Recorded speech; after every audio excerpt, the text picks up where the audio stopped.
রান্নার দায়িত্ব নেই, আরেক মায়ের রান্নার দায়িত্ব। আজকে কি খাবে সে, আর আজকে ফাদার ইলিশ মটন সমস্ত কিছু রান্না করে পঞ্চব্যাগ পেস্তা এইটা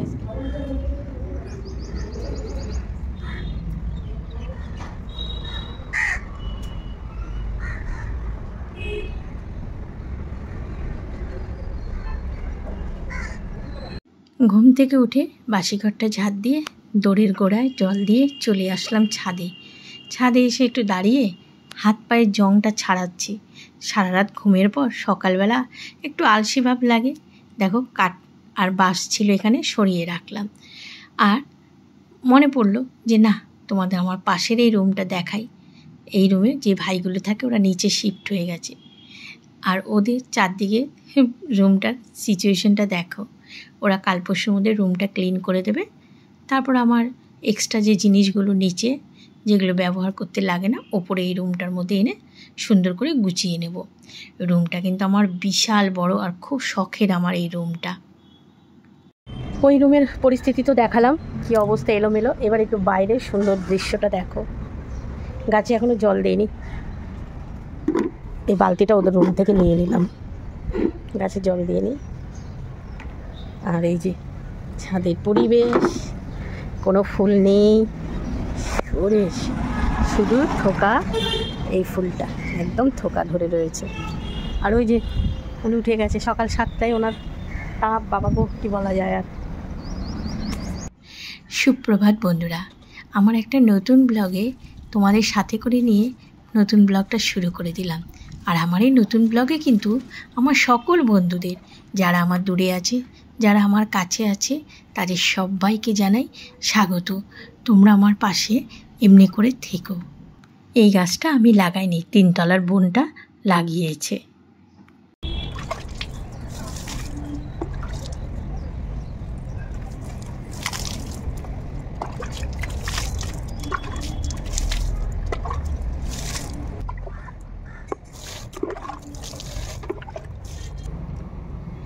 গাছে জল টল দিয়ে হাঁপিয়ে গেছি, বসলাম। আসলে কি বলো তো, পাম্পটাও ছাড়া হয়েছে। আমি এখান থেকে আওয়াজ দিলাম শাশুড়ি মাকে যে একটু পাম্পটা ছেড়ে দাও। পাম্পটা ছেড়ে দিয়েছে। তা ভাবলাম সেই ঘরে তো যাবো, আমাদেরও শুয়ে আছে। আর খুব সকালই উঠে গেছি। আমাদের যে ড্রাইভার ভাইটা গাড়ি চালাতো সে তো অসুস্থ, এখনও আসেনি। তা যে এখন চালাচ্ছে সে তো খুব ভোরবেলা আসে, সে 5:30টার মধ্যে আসে। গরমের জন্য 5:30টায় আসে, তা তাকে চাবিটা দিতে হয়। তা তখন উঠে গেছি, এবার আর শুইনি। আর রবিবার বলেও কিছু নেই, উঠে আমাদেরও দোকান খুলবে। তা একটু বসে নিই। আশা করি তোমাদের পরিবারে সবাই ভালো আছে তো। আমাদের পরিবারে আমরা তো ভালো আছি। আর গরমই কমছে না গো, একটুও গরম কমছে না। কালকে সন্ধ্যাবেলা যখন মন্দিরে গেলাম, যখন প্রসাদ নিচ্ছি, তখন ছিটে ফোটা বৃষ্টি, আর সবাই হই হুল্লায় করে চিৎকার দিয়ে উঠলো। ব্যাস একটুখানি, তারপরে নিমেষে গায়েব হয়ে গেল। একটু ঠান্ডা হাওয়াও দিয়েছিল, তখন যেন কতটা ভালো লাগছিল। আমি গাছে জল দিয়ে একটু বসে আছি, ফুরফুরে একটু করে হাওয়া আসছে। আর দেখো পাখির কিন্তু আওয়াজ একটু শোনা যাচ্ছে। কাকের আওয়াজ আর পাখির আওয়াজ শোনা যাচ্ছে না, কাক তো কাকা করেই দিচ্ছে। যাই হোক বন্ধুরা, তোমরা সারাটা দিন সাথে থাকো আর দেখতে থাকো। আর সবাইকে রিকোয়েস্ট করছি, ভিডিওটা কিন্তু অবশ্যই লাইক দিয়ে দেখো, পারলে চ্যানেলটাকে সাবস্ক্রাইব করে দিও, আর যদি পারো তো একটু শেয়ার করে দিও। ঠিক আছে, আমি আরেকটু বসেই নিচে চলে যাব। দেখো কাকটার না জল তেষ্টা পেয়েছে জানো, এই দেখো।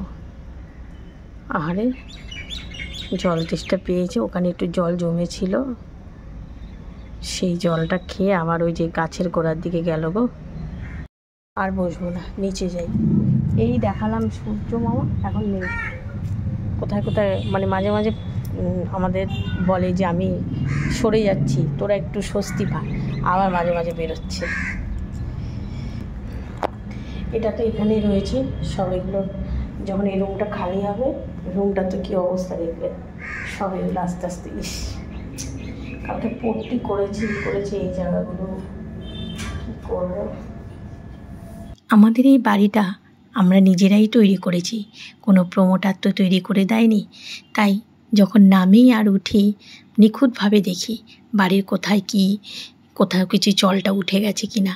নামতে গিয়ে রেলিংগুলো দেখলাম দুটো জায়গায় একটু জং ধরে গেছে। আর নামতে গিয়ে অবশ্যই তোমরা খেয়াল করেছো নিশ্চয়ই, সিঁড়ির ধাপে আরও কিছু বালতিটা আরও অনেক কিছু ছিল। ওই যে ওই ঘরে পেন্ট হচ্ছে, সব জমা করেছি, এবার আস্তে আস্তে ওপরে নিয়ে যাব। আর এই দেখো ছাদের থেকে এসে আমি জল খেয়ে নিলাম একটুখানি। মনে হচ্ছে কত কাজ যেন আমি ছাদে করে এসেছি, কিন্তু কিছুই তো করিনি বলো। গাছে জল দিয়েছি আর একটুখানি কাঠগুলো সরিয়েছি। এখন এই যে বাসন ছিল না, খুব একটা বেশি বাসন ছিল না, অল্প বাসনই ছিল, সেগুলো মেজে ঠেজে নিচ্ছি, কেননা আমার কর্তামশাই এখনও ঘুমাচ্ছে।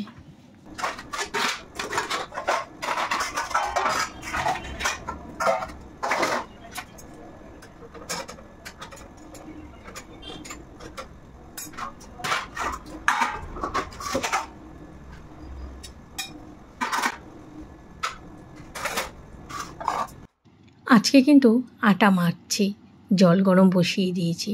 আর একটা কথা বলছি, এক দিদিভাই আমার কাছে আমাদের যে অনুষ্ঠানে রান্না করে তার কন্ট্যাক্ট নাম্বারটা চেয়েছে। গতকাল তার কমেন্ট বক্সে আমি কন্ট্যাক্ট নাম্বারটা লিখে দিয়েছি, কিন্তু যদি ইউটিউব থেকে শো না করে আমার তো কিছু করার নেই। তাই বলছি কি যে একবার কমেন্ট বক্সটা চেক করে দেখো। আবার ওভারলোড হয়ে পড়বে। আটা মেখে ঢেকে রেখে দিলাম। আর দেখো সকালবেলা ছাদে গেলাম, তখন যদি খেয়াল থাকতো সকালেই এগুলো ছাদে নিয়ে গিয়ে একেবারে কেচে মেলে দিয়ে আসতে পারতাম। এখন আমাকে নিচে কেচে আবার উপরে উঠতে হবে ছাদে, কিছু করার নেই, ওপরে কাচবো না গো, রোদ যা।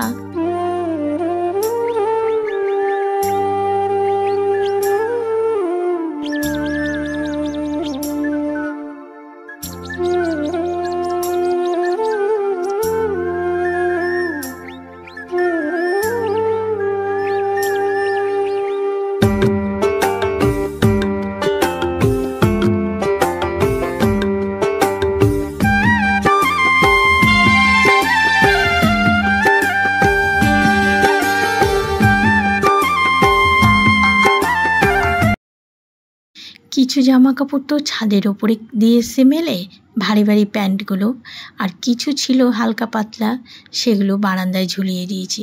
আর এখন আমি ঠাকুর ঘরে এসেছি, পুজোটা দিয়ে নেব, চা বসাবো। আর গতকাল মানে আমি কি করেছি, সন্ধ্যাবেলা গা ধুয়ে মন্দিরে গেছি, আবার মন্দির থেকে এসে গা ধুয়েছি, এত নাইটি ভিজিয়েছি। লাস্টে দেখে কি গ্রিলের এখানে এতগুলো দেওয়া যাচ্ছে না, তারপরে পর্দার এখানে দিয়েছি, শুকিয়ে গেছে। পরে ভাজ করবো, আমি চাটা বসিয়ে সেটাকে এদিকে দিয়ে দিয়েছি, বর্ষাকালে যেরকম দিই সেরকমভাবে দিয়েছি।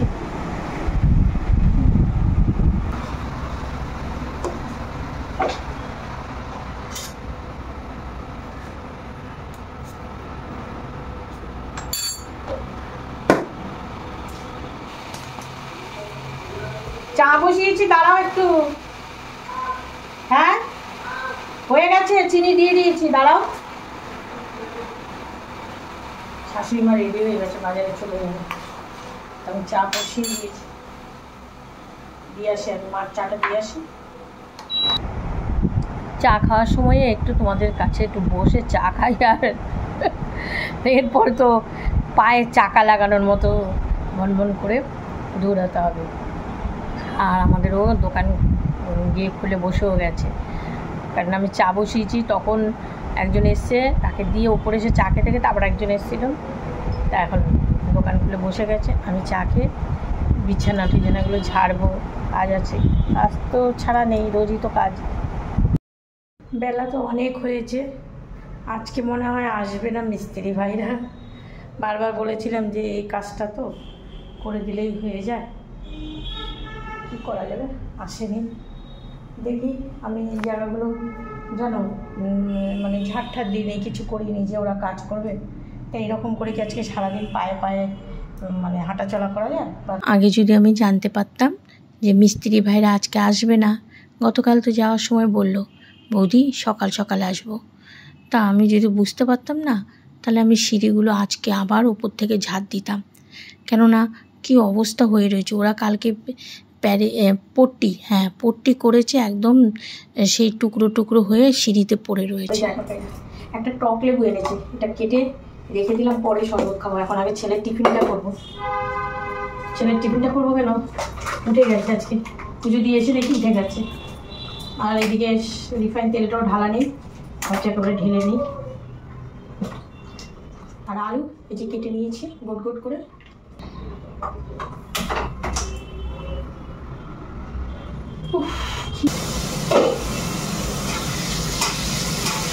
আলুর তরকারিটা বসিয়েছি, ছেলে খাবে যে।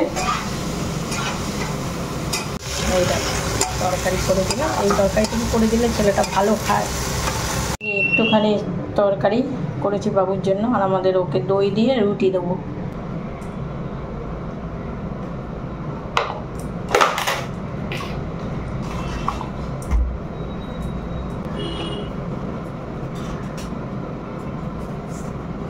আজকে আমার ছেলে ষষ্ঠী খেতে যাবে রবিবার, আর শাশুড়ি মা তো ছিল না, এর আগে বলেছিলাম।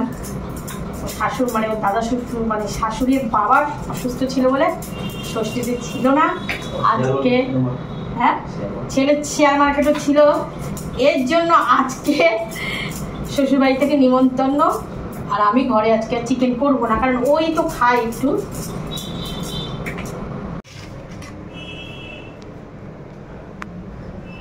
ভাত বসিয়ে দিয়েছি, আর একজনের রুটি, একজনের পরোটা। রুটিটাই কড়াইয়ের মধ্যেই বসিয়ে দিলাম। বাটিতে দই দিয়ে দিয়েছি, টক দই। গরমকালে সব থেকে প্রয়োজনীয় জল। আর আমি এই বোতলগুলো কেন ভরি হলো তো, আমাদের দোকানে আসলে না আমাদের ও মাঝে মধ্যেই 2-3টে করে ঠান্ডা জলের বোতল চায়। কারণ আর সবাই আসে, এসে গরমের মধ্যে বলবে একটু ঠান্ডা জল আছে। আজকে ভাতটা ইন্ডাকশনে বসাইনি, গ্যাসেই বসিয়ে দিয়েছি। মিস্ত্রিরা আসেনি যখন, আমিও লেগে পড়লাম আমার কাজে। দরজার সামনেটা এরকম আর ভালো লাগছে না, তাই ঝাঁটাটা নিয়ে শুরু করে দিলাম।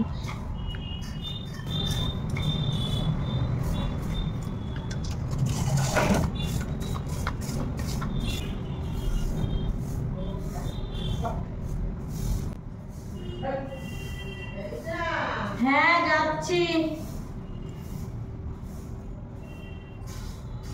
আবার একটু করে রান্নাঘরের দিকে আসছে।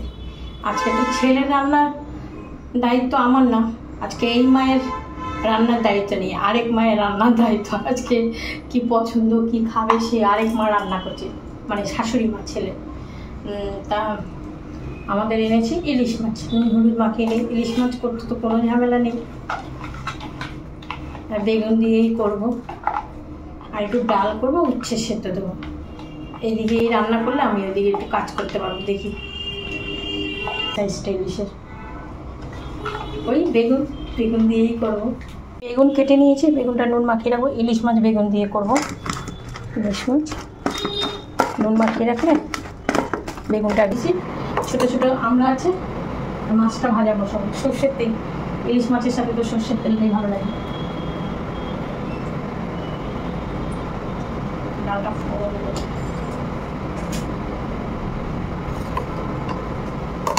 ইন্ডাকশনে বসিয়েছিলাম।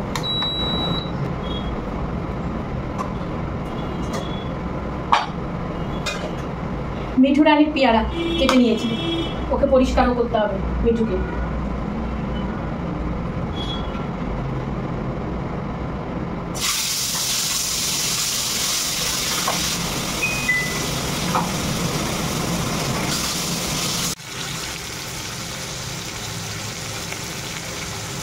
ওদিকে মাছ ভাজা বসিয়ে এইদিকে এসে দেখলাম বেসিনের কি অবস্থা। দেখো আমাদের নতুন বেসিনটা, আবার শুরু করে দিলাম পরিষ্কার পরিচ্ছন্ন করা। দেখো আজকে হালকা পাতলা কাজ, ছেলের রান্নার ঝামেলা নেই, তার মধ্যে মিস্ত্রি ভাইরাও আসেনি। তাহলে চলো আমি ঝটপট করে যে কাজগুলো রয়েছে একটু করে ফেলি, সময়টা নষ্ট করে লাভ নেই। আর তোমরা দেখতেই পাচ্ছ কিচেন থেকে শুরু করে বেডরুমে এগুলো যে আমি পরিষ্কার করতে পারছি না। বাইরের কাজ তো আছে মিস্ত্রি ভাইদের, তারা এই ঘরে রেস্ট নেয়, খাওয়া দাওয়া করে। আবার এগুলো উপরের রুমটাও খালি না হওয়া পর্যন্ত নিচেরগুলোও রাখতে পারছি না। যখন যাকে ভাড়া দিতাম আগে, এখন তো সেই সিস্টেমটা নেই। বাসন ওভেন সব কিছু দেওয়া হতো। এইরকম মানে সিঙ্গেল ওভেন, ছোট সিলিন্ডার, তারপরে বড় ডবল ওভেন যে কটা, তা গতকাল এটা ছিল এক জায়গায়, সেটাকে বের করে জং করে গেছিল, সেটাকে মেজে পরিষ্কার করে রেখেছি।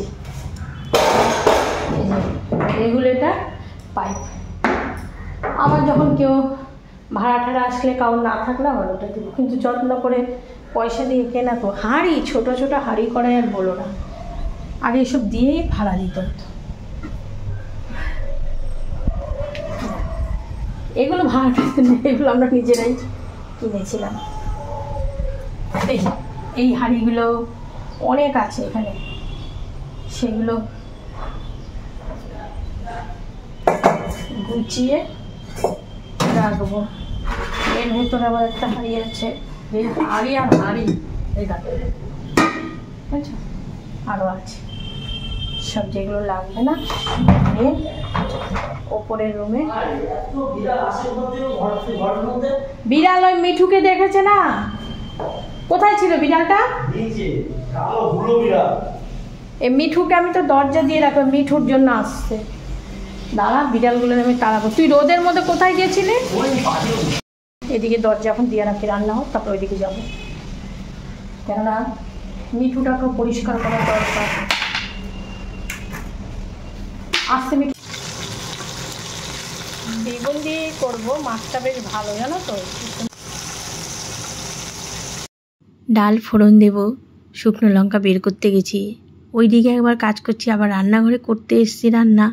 তাড়াহুড়া করতে গিয়ে এই তো তাড়াহুড়া কাজের পরিণাম, সে তো আমরা জানি। আর একটু কাঁচা লঙ্কা আর একটু কালো জিরে বেটে নিচ্ছি, ওই ইলিশ মাছে দেবো। তাও তো ইলিশ মাছ, কোনো ঝামেলা নেই, মানে একটু বসিয়ে দিলেই হয়ে যায়। আর এই দেখো বেগুনটা দিয়ে আর হচ্ছে কালো জিরা কাঁচা লঙ্কা বাটা। জামাইরা ষষ্ঠী খেতে গেলে কি নেয়? মিষ্টি নেয়, আর শাশুড়ির জন্য কাপড় নেয়। কিন্তু মডার্ন যুগের জামাই ষষ্ঠী খেতে যাবে আইসক্রিম নিয়ে। এই আইসক্রিম অর্ডার করেছিল, তার শ্বশুর বাড়িতে নিয়ে যাবে দুটো, আর মানে ওই দিকের মা খাবে আর এই দিকের মা খাবে না, তার জন্য এই দিকের মায়ের জন্য আবার একটা আইসক্রিম নিয়েছে, 3টে আইসক্রিম আনিয়েছে। দেখো বুদ্ধি কি, সত্যি আমার বাবুর না বুদ্ধি জ্ঞান সত্যি খুব আলাদা, মানে খাওয়াচ্ছে বলে না, জানে যে আইসক্রিম ভালো খায়। ও তো আর একটু পরে যাবে, তার 2টো কেশর পেস্তা বাদামের ওই আইসক্রিম। তা সত্যি আমার ওই আইসক্রিমটা খুব ভালো লাগে খেতে, তা ভাবলাম এগুলো ডিপে রেখে দিই, নাহলে তো তোমার গলে যাবে।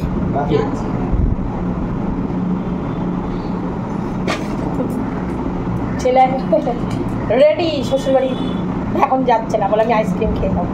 খাই না আইসক্রিম বাবু, এইটা তো হ্যাঁ হ্যাঁ, দাঁড়াও দাঁড়াও, হ্যাঁ যাই না, এনে দাদু ঠাকুমাকে দিল।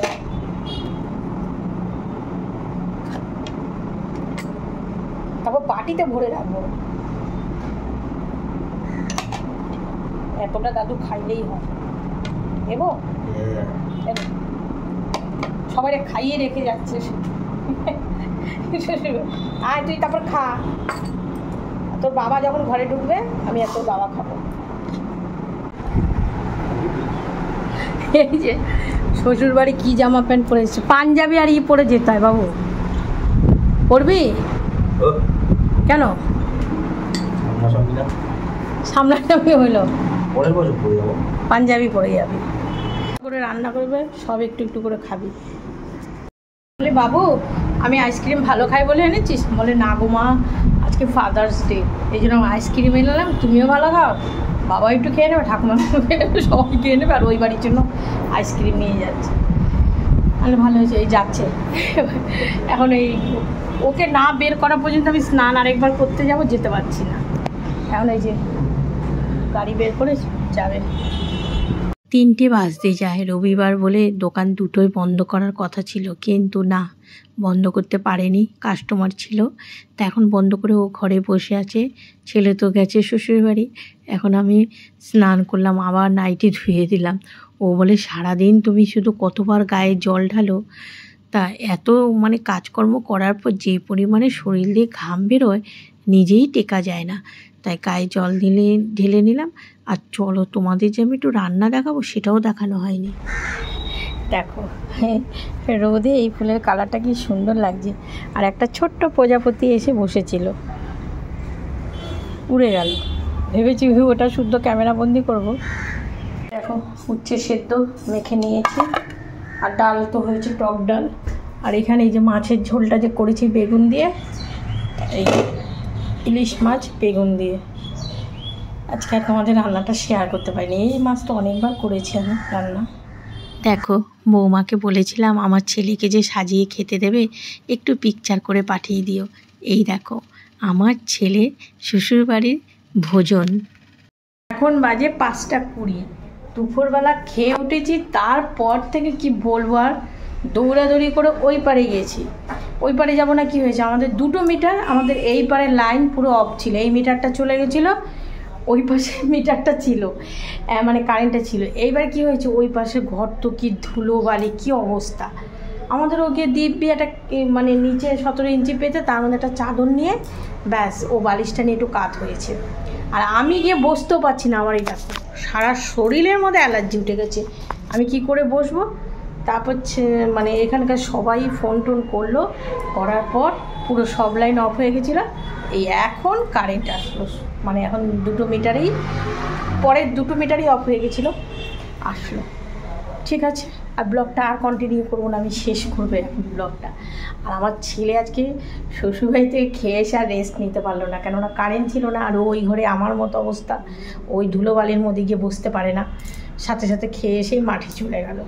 শাশুড়ি একদম চিংড়ি, ইলিশ, মটন সমস্ত কিছু রান্না করে পঞ্চব্যঞ্জন একদম জামাইকে দিয়েছে। কিন্তু বললো মা মটন অল্প খেয়েছি বলে আবার শাশুড়ি পার্সেল করে পাঠিয়ে দিয়েছে যে রাত্রেবেলা গিয়ে মটন খাবে, কারণ খেতে পারে বলে। চিংড়ি ইলিশ খেয়ে আর আমি তারপরে মুগ ডাল যেটা যেটা ভালো খায়, আলু ভাজা সবই করে দিয়েছে।